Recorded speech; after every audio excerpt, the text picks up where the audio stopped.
Boa noite. O diagnóstico de uma doença como o câncer mexe com a vida de qualquer pessoa e de todos que estão à sua volta. E cada indivíduo reage de uma forma diferente. Por isso, no Câmara Saúde de hoje, nós vamos falar sobre o acolhimento psicológico, que é tão importante quanto o tratamento. Neste novo formato de entrevista online, a psicóloga da APECAM, Lisiane Rebeschini, via Piana. Boa noite, Lisi, seja muito bem-vinda. Boa noite, Paula. Boa noite a todos os telespectadores que estão nos assistindo neste momento. Bem, a Associação de Apoio à Pessoa com Câncer é uma entidade nova aqui em Passo Fundo e talvez algumas pessoas que estejam acompanhando o Câmara Entrevista de hoje não conheçam esse trabalho incrível que é realizado. Então, para a gente iniciar a entrevista, iniciarmos o programa, fala como ela foi criada e quais os serviços, então, ela presta. Inicialmente, eu gostaria de agradecer esse espaço, Paula, para levar essa informação à comunidade que ainda não nos conhece. A APECAM, Associação de Apoio a Pessoas com Câncer, nasceu há 15 anos atrás, mais precisamente em março de 2005, na cidade de Caxias do Sul, onde um grupo de amigos fazia esse acolhimento nos hospitais. E aí faziam com os familiares, os usuários que estavam passando por tratamento oncológico. E aí se deram conta de que muitas vezes passava o dia sem se alimentar, porque não tinha condições de comprar comida e não tinha também aonde ficar. Então, a partir dessa demanda, surgiu em Caxias do Sul a APECAM, que hoje está espalhada por todo o estado. Somos 14 unidades, todas elas com a equipe montada, sendo assistente social, psicólogo, né, toda a parte administrativa, temos a equipe de telemarketing, né, nossos mensageiros, e sim, 14 dessas unidades é o total, mas 10 delas são casas de apoio, Paula. Ou seja, 10 delas estão situadas em cidades que têm hospitais de referência em tratamento oncológico. E por isso tem espaço para pernoite. Então, são usuários que vêm de outras cidades, que muitas vezes não têm condições físicas de ir e vir todos os dias, ou em virtude da distância, não consegue ir e vir todos os dias. Então, fica esse usuário, um acompanhante conosco durante a semana. Então, tem espaço para pernoite, nós oferecemos 4 refeições diárias, o café da manhã, o almoço, o lanche da tarde e a janta, além de todo o suporte da equipe técnica, minha enquanto psicóloga e da minha colega Pamela enquanto assistente social, dentre outros serviços que oferecemos a eles de forma gratuita. E nesse período de pandemia, a associação está funcionando normalmente? Como é que estão os trabalhos? Sim, estamos na linha de frente, funcionando normalmente. Apenas alguns serviços que antes eram realizados, por exemplo, o meu grupo de apoio, que como reunia mais de uma pessoa, aí essa atividade foi cancelada desde março, em virtude da aglomeração de pessoas e para a gente proteger a saúde deles. Então, o grupo de apoio, nós tínhamos oficina de artesanato, tudo que reunia mais de uma pessoa foi cancelado desde março. Mas as atividades individuais, seja atendimento psicológico, atendimento com assistente social, segue normalmente, seguindo todas as recomendações prescritas pelo poder público. Certo. Bom, como eu mencionei então na abertura do programa, o diagnóstico de uma doença como o câncer mexe com a vida de qualquer pessoa. Isso porque mesmo com a tecnologia e mesmo com o conhecimento que a gente tem atualmente, a palavra câncer ainda é vista como uma doença fatal que gera sofrimento, dor, mutilação e morte. E aí então, Lise, entra esse apoio, todo esse acolhimento psicológico, né? Sim, Paula. Eles chegam, inicialmente eles fazem um cadastro, só para a comunidade entender, fazem um cadastro com assistente social, que analisa toda a fragilidade social daquela família, daquele usuário, e depois esse usuário passa para um acolhimento comigo, para eu entender a história desse usuário, entender a história do câncer, como chegou na sua vida, e eles chegam com uma bomba na mão, literalmente.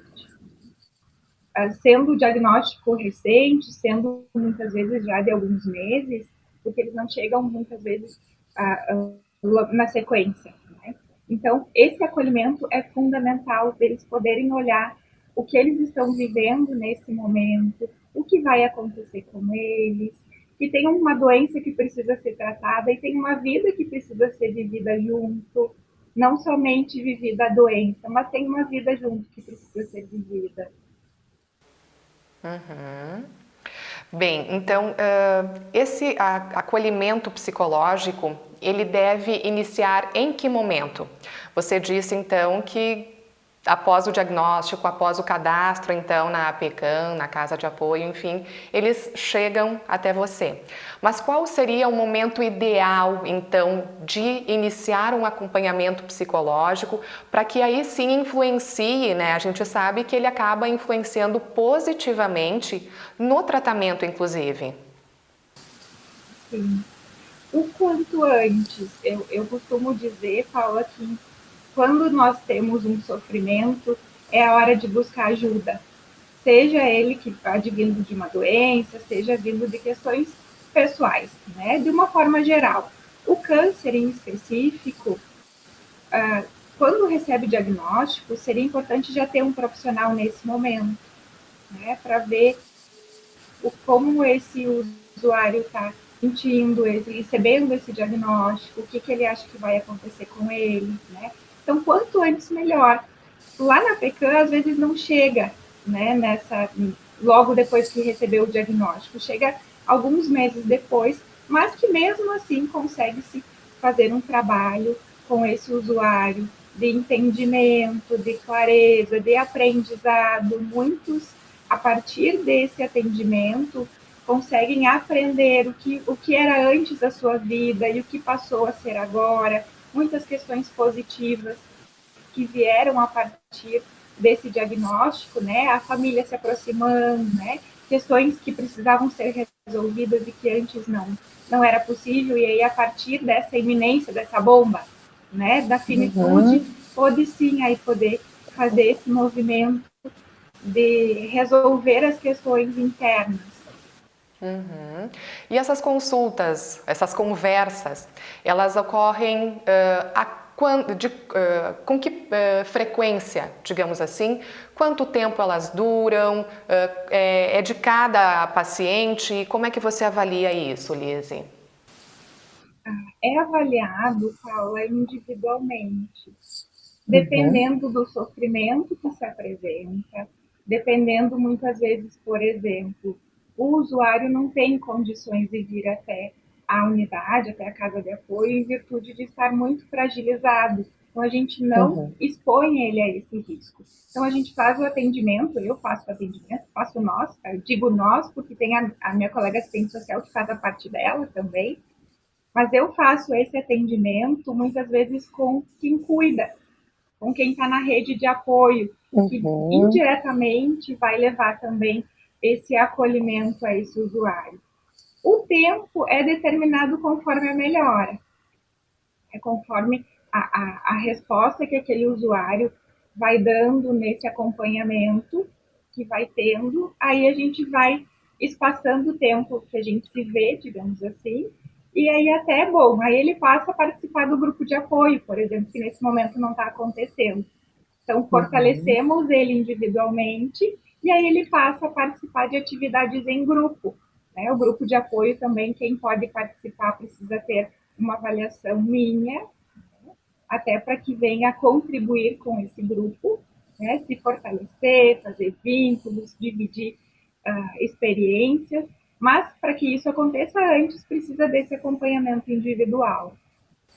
Tá certo. Então, no Câmara Saúde de hoje, nós estamos falando sobre a importância do acolhimento e do acompanhamento psicológico para os pacientes com câncer.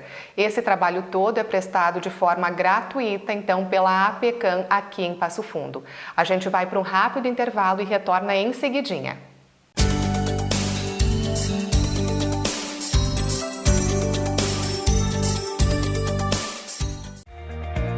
O que é importante para você é importante para a Câmara. A Câmara de Vereadores tem compromisso com a comunidade e transparência na gestão. Por isso, debater as necessidades da comunidade faz o trabalho do Legislativo ter muito mais resultados para você. Com participação, as mudanças acontecem e os investimentos geram mais desenvolvimento e garantem um futuro melhor para a nossa cidade. Câmara de Vereadores de Passo Fundo, a casa dos grandes debates.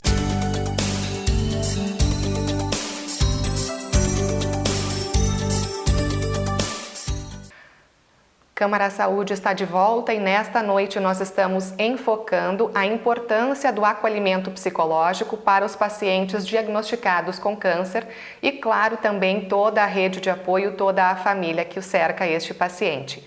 Comigo, neste formato de entrevista online, a psicóloga da APECAM, Lisiane Rebeschini via Piana. Lise, então eu gostaria que você falasse para a gente de que forma que você incentiva este paciente. O que você costuma falar então nestas conversas? Muitas vezes, Paula, o incentivo é só ter um espaço para escuta.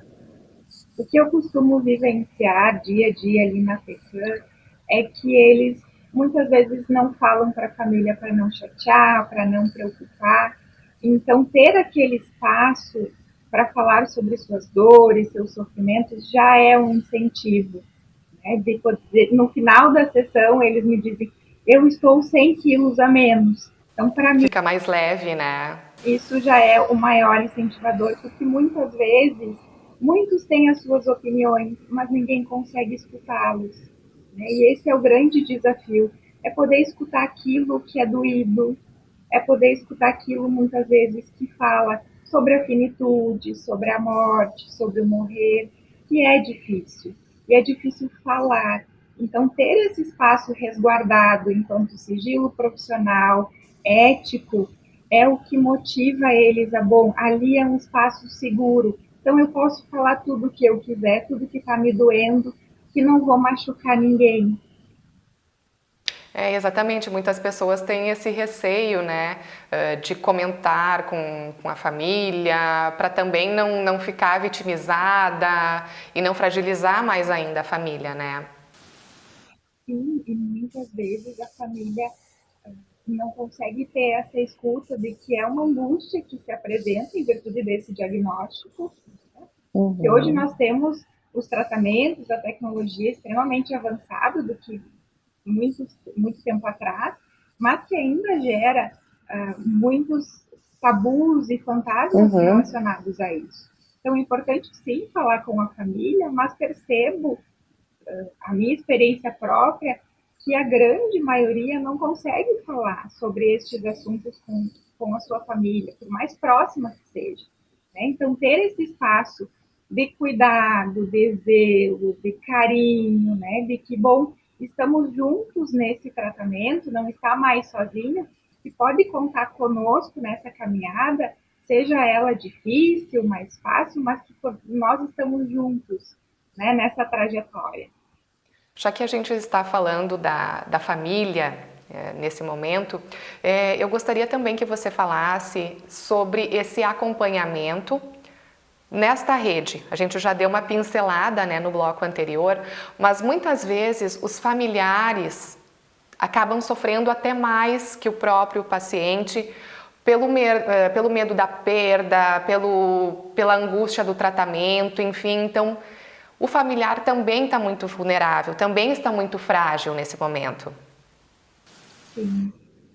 Algumas vezes, Paula, lembrando agora que tu me fala de alguns casos, algumas vezes o usuário está tão envolvido com o tratamento que quem sofre é o familiar. Né? A gente vê o oposto. Não que o usuário não esteja sofrendo, mas o familiar está angustiado justamente porque muitas vezes não aproveitou o seu familiar como gostaria, queria mais tempo, né? Então, lidar com essas questões também da finitude com a rede de apoio que cerca aquele usuário é muito importante. Então, quando eu faço esse acolhimento com o usuário, eu pergunto quem que cuida, como é que é a relação, a rede de apoio, se tem alguém no olhar desse usuário que também precisaria dessa escuta, então eu deixo o meu trabalho à disposição, então eles têm a liberdade também de marcar horário para algum familiar, né, que faça esse acompanhamento, porque sim, às vezes vem uma história aí de distância e que se aproxima em virtude desse diagnóstico. E aí as dores dessa rede, da família, geralmente, afloram e aí precisam ser cuidadas também. E como funciona com crianças? De que forma esse acompanhamento, então, é feito quando é uma criança, quando não entende muito bem o que está acontecendo ainda? Crianças muito pequenas, Paula, eu procuro trabalhar com os pais. Né? Entendo que vou ajudar essa criança a partir da ajuda realizada com os pais. Crianças maiores fazem esse acompanhamento com elas mesmas. Claro que é diferente do adulto, de poder conversar, de poder expor em palavras o seu sofrimento. Com a criança, ela vai fazer isso nas suas atividades, no brincar, no desenhar, né, na massinha de modelar. Então, nas atividades infantis, que pode-se trabalhar essas questões, que traz a partir das atividades, mas também em flashes de falas, que aí sim é possível trabalhar dentro desse contexto. Mas aí em crianças maiores, crianças muito pequenas, aí em virtude da idade, se trabalha com os pais. E aí, pré-adolescência, aí a gente já trabalha diretamente com eles, né, na fala, nos brinquedos, né, muitas vezes nos jogos. E eu costumo dizer que a cura, primeiramente, precisa estar dentro da gente. E aí o tratamento anda da melhor forma possível. Então, a clareza, o olhar para si mesmo, entender o seu sofrimento, as suas limitações, as suas dificuldades, clareia para que ele possa entender o que vai acontecer com ele enquanto tratamento. Que vai muitas vezes cair o cabelo, os cílios, a sobrancelha, que vai ter aftas, que vai, por exemplo, dependendo do câncer, vai ter dor para comer, né? Dor de garganta. Então, que também isso vai acontecer. Como é que nós vamos poder organizar para que não se doa além do físico? Né? Porque muitas vezes a dor também é emocional. Então, cuidar desse lado para que o alívio no tratamento seja, digamos assim, espontâneo. Né? Que o emocional, o cuidado, venha só as questões do próprio tratamento, né? Que é a queda de cabelo, por exemplo, as dores ao comer, né? E não que se some isso às dores emocionais, que aí é muito mais dolorido passar por esse tratamento. E quando esse sofrimento emocional é ignorado, quais são as consequências para esse indivíduo? Bom, Paulo, as consequências são inúmeras, né? Muitas vezes a fragilização é muito maior, a não consciência do que pode acontecer com ele e aí se deparar com uma debilidade, muitas vezes não conseguindo ser revertida. Né? É um ficar à mercê do que vai acontecer e aí a fragilidade dos dois âmbitos acaba sendo maior, né? Num contexto geral, né? Por exemplo, se antes se cuidasse, por exemplo, se cuidasse das questões emocionais, poderia não ter tantas reações a um tratamento de quimioterapia. Mas ignorando esse sofrimento, pode ser que se tenha as reações mais acentuadas, né? O que eu percebo assim na minha vivência, às vezes a dificuldade de aceitar até o diagnóstico oncológico, a dificuldade, a recusa de fazer esse tratamento, né? Então, quanto sofrimento se tem dentro que não pode se cuidar, né? Seja no âmbito da doença, seja no emocional. Então, as consequências são bem, bem difíceis mesmo. Para a gente encerrar, então, o Câmara Saúde de hoje, Eu gostaria que você exatamente desse sequência a essa tua experiência, né? Trabalhando toda a parte emocional, psicológica dos pacientes. Com certeza tem histórias que marcam. Então eu gostaria que você contasse uma delas, claro, sem identificar o paciente, a família, de algo que te marcou muito, assim. Tem muitas, né? Paula, eu costumo dizer que eu e as pedras, a minha sala é feita de pedras, nós guardamos muitos segredos, mas tem uma que eu, quando eu recebi essa história, eu perguntei para o filho se eu poderia levar essa história adiante, porque ela é carregada de sentido e de significado. É uma usuária que faleceu já há algum tempo, ela estava em acompanhamento comigo há alguns meses. O último atendimento eu fui até a casa dela. Eu lembro que a gente tinha marcado, eu e a assistente social, de ir às 4 horas da tarde, que aí depois do almoço, geralmente, eles dormem um pouquinho, e o filho disse que ela estava desde o almoço nos esperando. Aí chegamos lá, conversamos, ela conseguiu se alimentar um pouquinho, e aí voltamos, então, para a casa de apoio ali para a PECAM. E aí, passou-se uns 15, 20 dias, ela faleceu. E aí o filho veio até a PECAM trazendo as roupas e os pertences pessoais dela, porque nós recebemos todo tipo de doação. E aí eu, então, conversei com ele e ele me disse que o sonho da mãe dele era melhorar e vir trabalhar na PECAM. Como isso não foi possível, ele estava trazendo as coisas dela. E ele sabia que ali ela seria bem cuidada, como foi enquanto estava em vida. Então, para mim, isso é o sentido de levantar todos os dias e ir trabalhar, é saber que o trabalho foi realizado da melhor forma e saber que a gente, enquanto instituição, fez a diferença na história dela e de tantos outros que passaram, mas em especial esse porque eu pedi para ele se eu poderia levar a história dele adiante. Que bacana, realmente emocionante e realmente influencia e dá todo o sentido para o trabalho que vem sendo realizado. E como eu mencionei lá no início da entrevista, que quem não conhecia o trabalho da PECAM realmente é algo incrível. Paula, nós, em nome da instituição da PECAM Passo Fundo, agradecemos a oportunidade de poder entrar na casa das pessoas e falar sobre um assunto que é tão difícil. E também quem estiver passando por esse momento, que nos procure. Quem souber de alguém que esteja passando por esse momento, que possa indicar o nosso trabalho. Nós estamos de lá de portas e corações abertos a receber toda a dor e todo o sofrimento que estiver guardado no peito de cada um. Muito obrigada. Qual é o telefone de contato, Lise? Nós temos lá o 3317 5700. Esse telefone também, Paula, é o WhatsApp. Então, se a pessoa não quiser ligar e quiser mandar um WhatsApp, ele também é o WhatsApp.